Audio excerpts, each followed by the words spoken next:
लग्नानंतर होईलच प्रेम या मालिकेच्या येणाऱ्या पुढील भागात आपल्याला खूप मोठा ट्विस्ट पाहायला मिळणार आहे.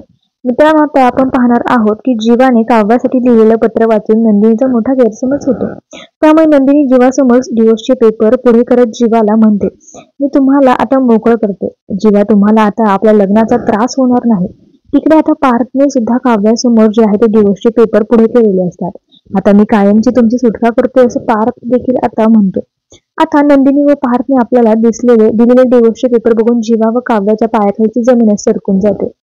लग्नानंतर प्रेम होत नाही हे आज सिद्ध झालं असं नंदिनी व पार्थ दोघेही दुखावलेल्या मनाने म्हणत असतात. आता या दोन्ही जोड्यांच्या खरंच डिवोर्स होईल का त्याकडे प्रेक्षकांचं लक्ष वेधून राहिलं आहे. काही प्रेक्षकांना नंदिनी व जीवाचा डिवोर्स होऊन काव्य व जीवा पुन्हा एकत्र यावे असं वाटत आहे. तर काही प्रेक्षकांच्या मनात आहे की सध्याच्या जोड्या आवडत्या जोड्या बनत चालल्या आहे आणि हा डिवोर्स होऊ नये असं देखील काहींना वाटतंय. तर मित्रांनो, तुम्हाला काय वाटतंय, काय व्हायला पाहिजे पुढे? तुम्ही कुणाकुणाला आहात? तुम्हाला कुठल्या जोड्या आवडतात ते कमेंटमध्ये नक्की कळवा. धन्यवाद.